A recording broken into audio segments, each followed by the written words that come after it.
ঢাকায় চলচ্চিত্রের অন্যতম জনপ্রিয় অভিনেতা শাকিব খান। তার নামের আগে সুপারস্টার শব্দটি লেগে গেছে বহু আগেই।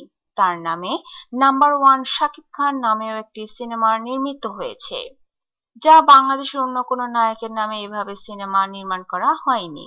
এ সিনেমার নায়কও আবার তিনি নিজেই। বলতে গেলে একাই চলচ্চিত্র ইন্ডাস্ট্রিকে শাসন করে চলেছেন তিনি। 1996 সালে তিনি চলচ্চিত্রে এলেও এই অঙ্গনে তার প্রতিষ্ঠা পেতে লেগেছে প্রায় এক দশক।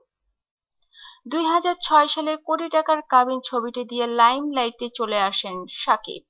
এই ছবির অভাবনীয় সাফল্যের পর ঢালিউডে চলতে থাকে তার একচ্ছত্র আধিপত্য। তবে গত কয়েক বছর ধরে নানা কারণে তার ক্যারিয়ারে কিছুটা ভাটার টান শুরু হয়। নিজেকে টিকিয়ে রাখতে যৌথ আয়োজনের ছবি এবং কলকাতার একক ছবির প্রতিও ঝুঁকে পড়েন এই নায়ক। সম্প্রতি তার গোপন বিয়ে আর সন্তানের খবর ফাঁস হলে তার ক্যারিয়ার আবারও হুমকির মুখে পড়ে। এই অবস্থায় চলচ্চিত্রকার আর দর্শক এখন হিসাব কষছেন শাকিবের পর কে রাজত্ব করবেন ঢালিউডে। চলচ্চিত্রকার ও দর্শকের মুখে ঘুরে ফিরে তিনটি নামই এখন আসছে, আর তারা হলেন আরিফিন শুভ, সাইমন ও বাপ্পি।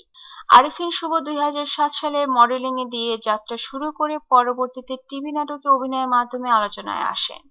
পরবর্তীতে সিনেমার জন্য নিজেকে প্রস্তুত করে চলচ্চিত্রে আগমন করেন এবং শীর্ষ নায়কদের একজন হিসেবে নিজের অবস্থান প্রতিষ্ঠিত করার জন্য আপ্রাণ চেষ্টা করে যাচ্ছেন। ইতিমধ্যে বড় ব্যানারের কয়েকটি ছবিতে কাজ করেছেন আরিফিন শুভ।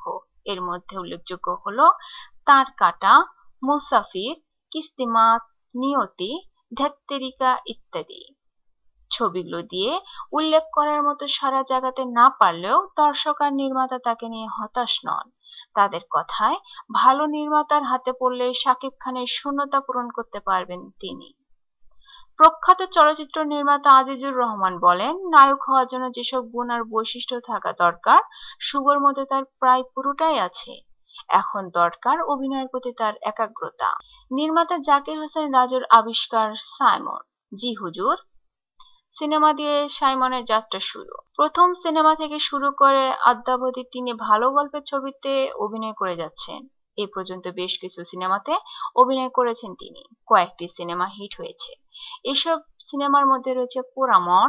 নির্মাতা দর্শকের মতে ঢালিউডের শীর্ষে আসতে অভিনয়ের প্রতি তাকে আরো মনোযোগী হতে হবে। খ্যাতিমান চলচ্চিত্র পরিচালক ছোটকু আহমেদ বলেন, ঢালিউডে প্রতিষ্ঠা পেতে সাইমনকে অভিনয়ের প্রতি যত্নবান আর নিয়ে বিস্তর পড়াশোনা করতে হবে। জাজ মাল্টিমিডিয়া প্রযোজিত 2012 সালে ভালোবাসার রং ছবিতে অভিনয়ের মধ্য দিয়ে রূপালী পর্দায় অভিষেক ঘটে চিত্রনায়ক বাপ্পি চৌধুরীর। শুরুতে শুধুমাত্র একটি প্রযোজনা প্রতিষ্ঠানের ছবিতে এই নায়ককে দেখা গেলেও এখন নিয়মিত কাজ করছেন অন্যান্য প্রযোজনা প্রতিষ্ঠানের ছবিগুলোতে। তবে এখনো কাঙ্ক্ষিত সাফল্যের নাগাল পাননি তিনি। প্রখ্যাত নির্মাতা মতিন রহমানের কথায়, ক্যারিয়ারের শুরু থেকে নিজের লক্ষ্য ঠিক রাখতে না পারলে বড় পর্দায় নিজেকে দাঁড় করানো কঠিন হয়ে পড়ে। বাপ্পির এই বিষয়টির প্রতি লক্ষ্য রাখা দরকার ছিল, তবে তার সময় এখনো ফুরিয়ে যায়নি। বুঝে শুনে কাজ করলে হয়তো ঢালিউডে নিজের সেরা আসনটি তৈরি করে নিতে পারবে সে।